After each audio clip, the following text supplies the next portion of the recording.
சதி காதல் தீயில் கரைந்த அந்த நொடி சிவன் ருத்ரனாக மாறினார். அவரின் கோபம் உலகத்தையே நடுங்க வைத்தது. அந்த கோபத்திலிருந்து ஒரு சக்தி பிறந்தது, வீரபத்திரா. தட்சனின் அகம்பாவம் இப்பொழுது அழிவை சந்தித்தது.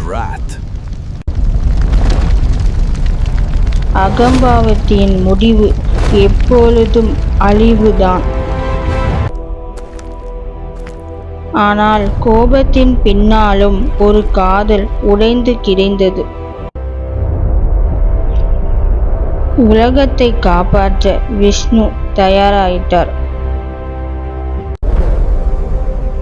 சதியின் சக்தி பூமி முழுவதும் பரவியது. காதல் முடிவடையவில்லை, அது மறுபிறவி எடுக்கிறது.